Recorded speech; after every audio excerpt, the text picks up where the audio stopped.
Nada, absolutamente nada, te prepara para ouvir a pessoa que você ama dizer, acho que a gente precisa de um tempo. Ainda mais quando você sabe, no fundo, que esse tempo tem nome, sobrenome e provavelmente um Jeep novo pago com o cartão Black do pai. Mas deixa eu voltar um pouco. Meu nome é Lucas. Tenho 29 anos, nasci no Brasil, mas moro nos Estados Unidos desde os 17. Vim com minha mãe depois que meus pais se separaram, e a gente se instalou no Texas, mais precisamente em San Antônio. Vida de imigrante nunca foi fácil, mas eu dei sorte. Consegui uma bolsa para a faculdade, me formei hoje, trabalho numa empresa de segurança cibernética. Faço home office a maior parte do tempo, o que é ótimo, porque odeio o trânsito e adoro cozinhar enquanto ouço podcast de crime real. Foi nesse cenário todo meio vida organizada de adulto funcional que eu conheci a Camille. Camille, ou Cam, como todo mundo chamava, era tipo o clichê da garota perfeita de filme americano, loira, sorriso fácil, engraçada, viciada em café e completamente obcecada por true crime. Sim, isso a gente tinha em comum. Nos conhecemos num desses encontros de trivia num barzinho que meu amigo insistiu para eu ir.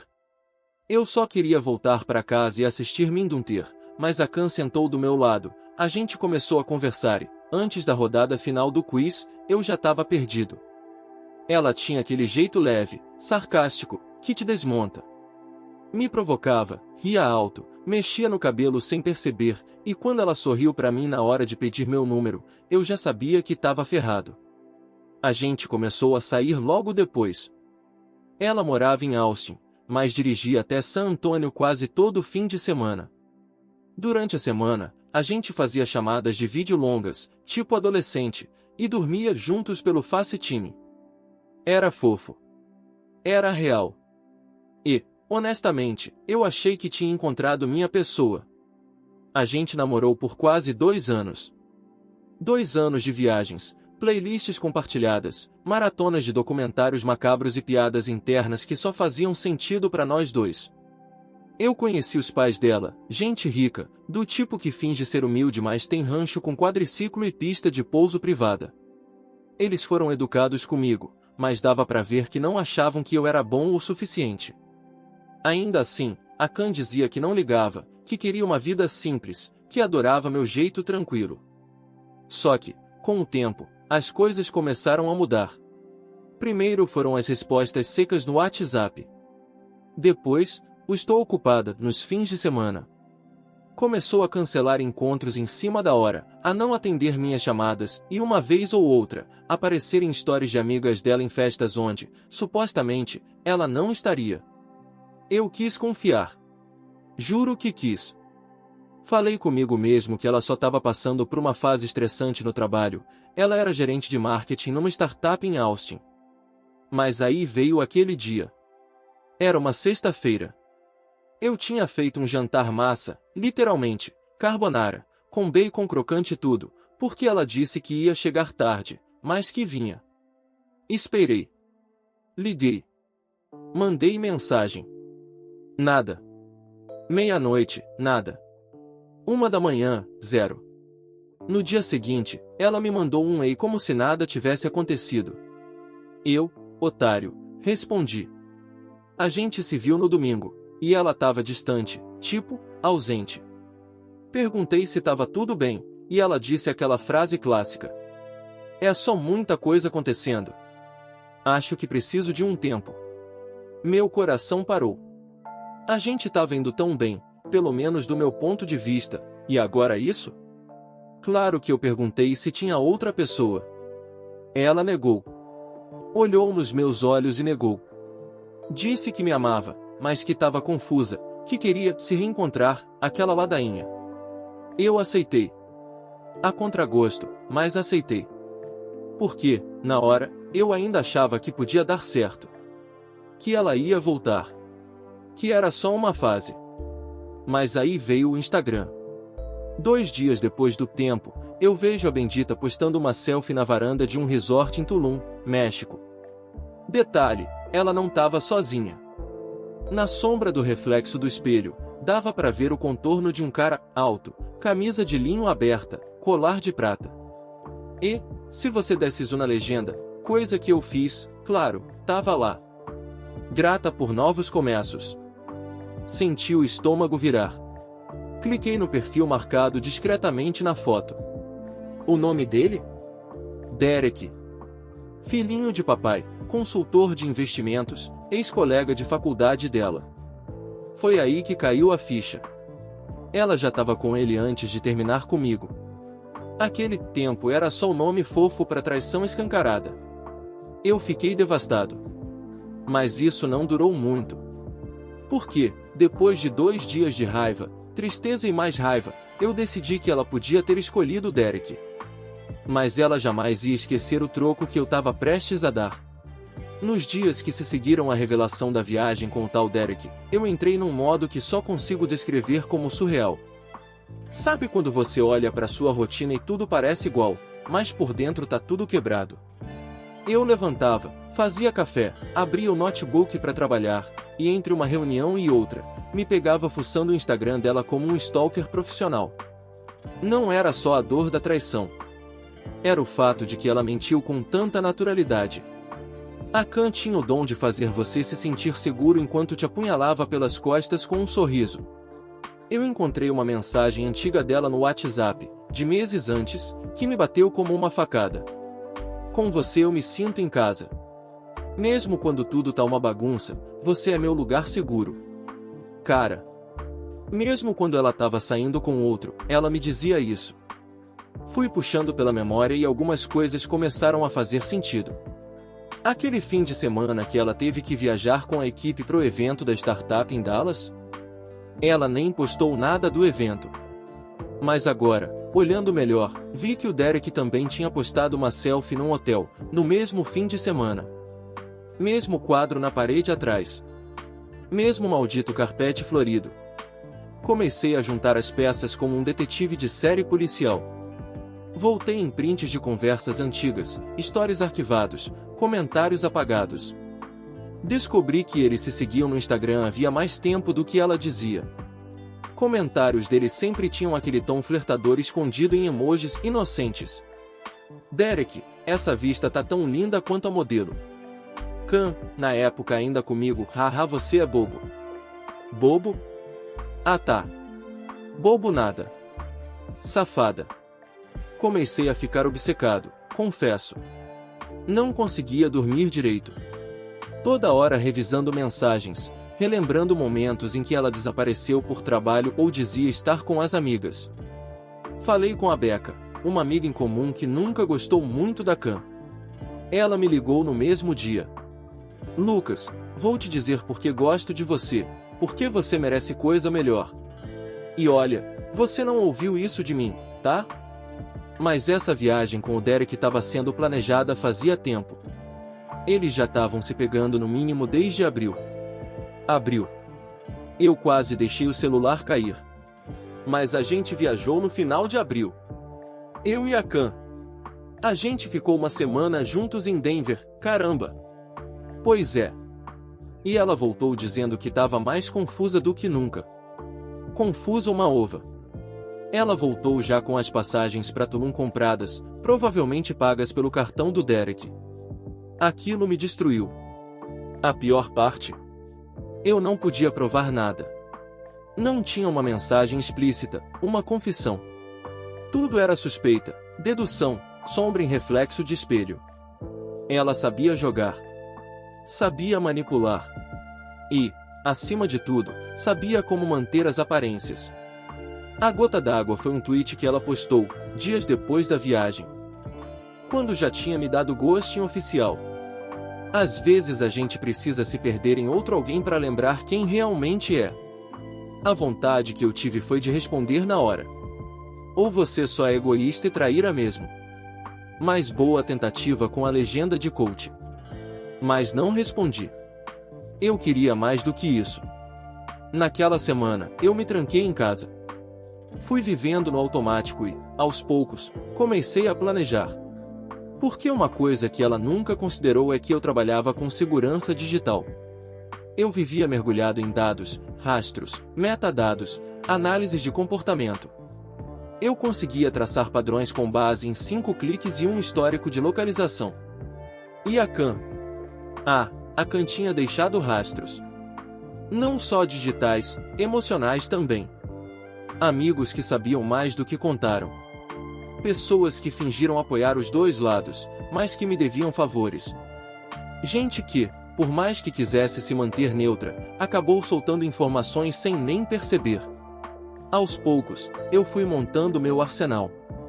Mas não era só sobre me vingar. Era sobre mostrar para ela, e para todo mundo que acreditava no teatrinho perfeito, quem ela realmente era. Sem filtro, sem pose de boazinha, sem legenda inspiradora. E, claro, derrubar o Derek no processo seria um bônus. O que eu tinha era um mosaico de pistas. Nada concreto, mas o suficiente para montar um plano. A primeira peça foi o LinkedIn. Derek era aquele tipo de cara que vive em rede social corporativa como se fosse Instagram de executivo. Todo pomposo, postando foto no coworking com legenda do tipo Let's crush this quarter.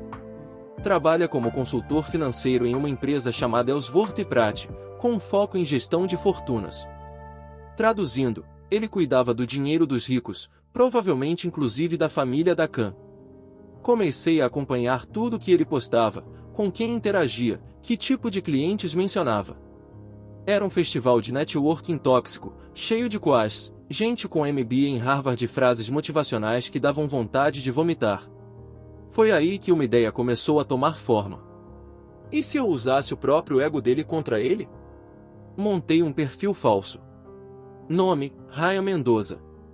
Brasileiro, mas com um background internacional, ex-Goldman Sachs, recém-mudado para Austin.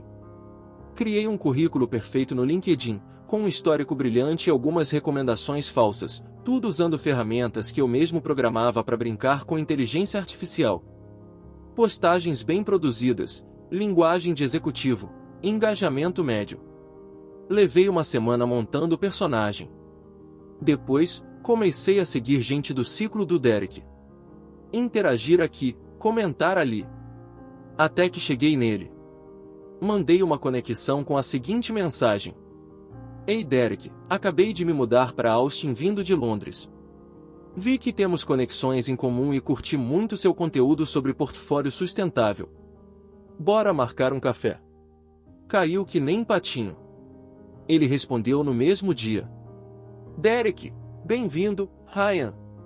Claro. Sempre bom conhecer gente nova no mercado. Me avisa quando estiver disponível. Marcamos um café fictício numa cafeteria real. Obviamente eu não apareci, mas no dia anterior, enviei uma mensagem dizendo que precisei reagendar porque minha irmã mais nova tinha se metido em encrenque em San Antônio. Isso foi intencional. A irmã era uma personagem que eu ainda ia usar. Enquanto isso, eu comecei a reativar antigos contatos que eu e Khan tínhamos em comum. Gente que não falava muito com ela desde que ela mudou para Austin. Comecei pelas demais no Instagram. Um desses contatos foi o Tyler, colega de faculdade da Khan. A gente já tinha bebido junto num churrasco uma vez e ele sempre foi meio fofoqueiro. E aí mano, quanto tempo? Tu ainda fala com a Khan? Tyler, haha cara, depois que ela ficou com o Derek? Nem tanto. Ficou metida, saca? Ela tá com ele desde quando, tu sabe? Tyler, pior que, não fala que fui eu que falei, mas eles já estavam ficando no final do ano passado. Lembra daquela viagem de galera para o Novo México? Ela e Derek dormiram no mesmo quarto. Foi nessa que começou. Final do ano passado. Ou seja, ela me traiu por pelo menos 5 meses antes de me largar. A partir dali, eu comecei a escrever. Não uma carta. Nem um post. Eu comecei a montar um dossiê. Uma apresentação de 21 páginas no estilo PowerPoint, com datas, prints, timelines, comparações de postagens entre ela e ele, prints de mensagens indiretas, análises de metadados de fotos, tudo extremamente bem montado, visualmente impecável, com linguagem neutra, profissional. Título: Caso de estudo: Como a falta de ética em relações pessoais pode antecipar falhas em ambientes de alta confiança. Parecia um artigo acadêmico de psicologia comportamental. Mas quem lia com atenção percebia que tudo ali era baseado em fatos reais. Cada elemento da apresentação era cuidadosamente montado para mostrar como Khan e Derek agiram de forma manipuladora, mentirosa e narcisista. Tudo isso sem citar diretamente o nome deles no início. Só nos slides finais. No final do dossiê, eu ainda anexei uma sequência de mensagens trocadas entre ela e o Derek, que consegui por um milagre. Lembra da tal irmã mais nova? Era meu alter ego no Instagram, com o perfil falso de uma garota chamada Luísa G, uma suposta irmã do Raya Mendoza. Bonita, estilo influencer, com perfil fechado, poucos seguidores, mas algumas fotos bem produzidas, todas geradas por inteligência artificial. Luísa seguiu Derek e começou a interagir com ele. Comentários nos stories. Emojis. Uns hahaha você é bobo aqui e ali. E claro, ele mordeu a isca. Começou a responder. Depois, mandou o DM. Derek, você é do Brasil mesmo? Gosto de gente de lá haha. Luísa, sou sim, me conta de você emoticon sorrindo. Derek, tô meio enrolado agora, tô saindo com uma garota, mas é complicado. Luísa, complicado como? Derek, ela é incrível, mas ainda não sabe o que quer. Namorava outro cara até pouco tempo. Ou seja, ele sabia que ela estava comigo quando começaram a sair. E mesmo assim continuou. Peguei essa conversa, printei, editei para mostrar a sequência certinha, com data e hora. E coloquei no dossiê também. Agora eu tinha tudo. A pergunta era, onde e como soltar isso? Khan trabalhava numa startup chamada Neropulse, especializada em campanhas de marketing digital. Eles estavam no processo de captar uma nova rodada de investimentos, algo grande, que ela vivia postando no LinkedIn com aquele tom de CEO em ascensão. E foi aí que eu bolei o movimento final. Mandei o dossiê para 3 pessoas. O RH da empresa do Derek, com um e-mail anônimo, alegando preocupação com conduta ética envolvendo relacionamento com o cliente, já que a família da Khan era cliente da empresa dele. O CEO da startup da Khan, com um alerta sobre imagem pública e o risco de associar a marca a um escândalo em potencial. Uma influenciadora de fofoca de Austin que adorava expor casos de traição e relacionamentos tóxicos entre gente rica Vanabe. Nos 3 envios, usei nomes diferentes, VPN e e-mails descartáveis. Não deixei rastros. Mas o impacto foi imediato. No dia seguinte, Khan desativou o Instagram. 2 dias depois, Derek deletou o LinkedIn. E, uma semana mais tarde, algo que eu jamais esperava aconteceu. Khan me ligou. O celular vibrou na minha mesa e, quando olhei o nome na tela, por um segundo achei que estava tendo alucinação. Camille. Depois de tudo. Depois do ghosting, da traição, da viagem com o Derek, das indiretas emocionais disfarçadas de autoconhecimento, ela estava me ligando. Não atendi. Deixei tocar até cair na caixa postal. 5 minutos depois, outra ligação. Mais 5 minutos, mensagem no WhatsApp. Khan, por favor, me atende. A gente precisa conversar. Precisa, é? Agora que o mundo tá desabando. Respondi seco. Pra quê? Você tá bem com o Derek, né?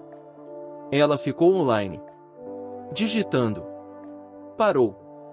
Digitando de novo. Parou. Khan, não é sobre isso. Eu preciso te explicar umas coisas. Por favor. Respirei fundo. Esperei mais uns minutos. Depois, escrevi. Beleza. Me ligue em 10 minutos. Uma única vez. Ela ligou em 7. A voz do outro lado não era a da Khan que eu conhecia. Era trêmula, rápida, ansiosa. Lucas, eu não sei o que tá acontecendo, mas alguém mandou um monte de coisa sobre mim pro meu trabalho. Pro CEO. Pro RH do Derek. Pra uma blogueira de Austin. Meu LinkedIn tá um inferno. Meus chefes me chamaram para uma reunião de emergência. Disseram que isso pode afetar nossa rodada de investimento, que eu tô queimando a imagem da empresa. Você sabe de alguma coisa? Tive que morder o lábio para não rir. Não faço ideia do que você tá falando, Khan. Mas parece sério. Você já conversou com o Derek? Silêncio do outro lado. A gente terminou.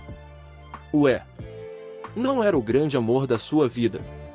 Lucas, não faz isso. Você sabe que as coisas entre a gente estavam complicadas. Eu nunca quis te machucar. Mas agora tem gente usando informações pessoais nossas para me sabotar, expor minha vida, inventar coisas. Inventar. Esses prints, esse dossiê, sei lá o que, isso não é justo. É uma invasão. É cruel. Fiquei em silêncio por alguns segundos. O suficiente para ela continuar. Se foi você, por favor. Para. Eu tô pedindo de verdade. Isso pode destruir minha carreira. Aquele pedido mexeu comigo. Mas não do jeito que ela esperava. Por que não era culpa minha se ela tinha escolhido jogar com fogo? Khan, a única coisa que tá te destruindo é o reflexo das tuas próprias escolhas. Talvez você devesse pensar melhor antes de brincar com os sentimentos de alguém e depois posar de vítima de si mesma. Ela tentou retrucar, mas interrompi. E outra, tudo que tá naquele dossiê? É público.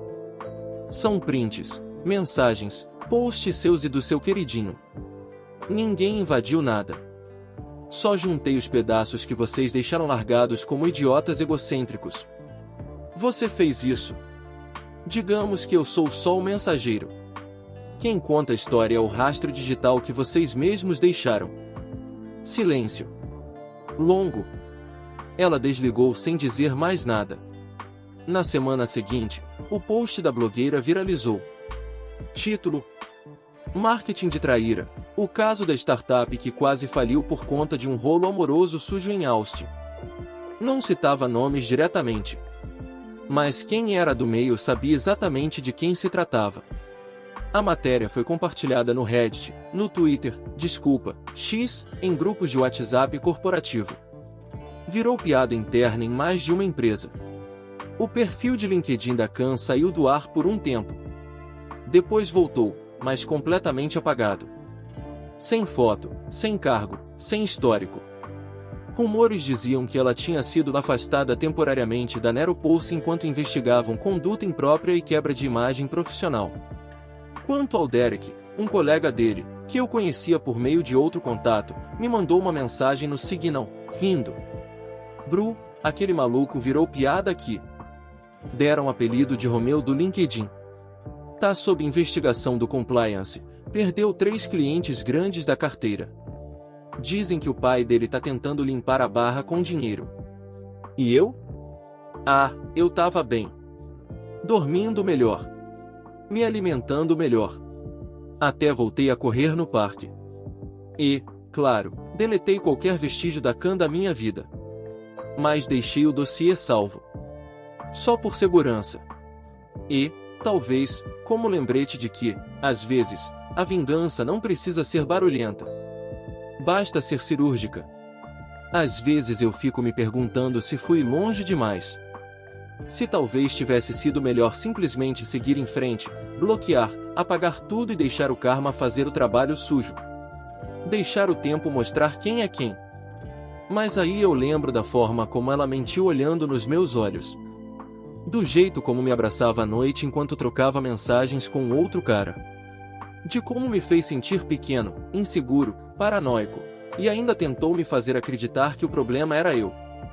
E aí, eu durmo em paz de novo. Não acho que sou santo. Nem quero posar de justiceiro digital. Eu só devolvi na mesma moeda, talvez com juros e correção emocional. Só que ao contrário deles, eu fui discreto, limpo, estratégico. Khan sumiu do meu radar. Nunca mais tentou falar comigo. Às vezes ainda aparece em algum story aleatório de uma conhecida, de relance, com aquele sorrisinho ensaiado e o filtro exagerado. Mas nunca mais olhei de volta. Derek, pelo que ouvi, foi remanejado para um cargo administrativo, longe de clientes. Dizem que ele anda tentando se reinventar como coach de produtividade. Claro. E eu? Bom, eu voltei a focar em mim. Fiz terapia por uns meses. Comecei a cozinhar para amigos em casa nas sextas. Me reconectei com gente que realmente se importa. E, ironicamente, até conheci alguém novo. Sem pressa. Sem idealizações. Mas com uma regra clara: nunca mais amar alguém que me faz duvidar do meu valor. Ah, e para quem chegou até aqui se perguntando, mas será que ele se arrependeu? A resposta é simples. Eu não me arrependo de ter amado a Khan. Mas agradeço profundamente por ter sido traído por ela. Porque nada ensina mais sobre o que você merece do que ser tratado como lixo, e perceber que você é ouro. E ao Derek, caso um dia leia isso. Obrigado por levar meu problema embora. Espero que tenha valido o colar de prata.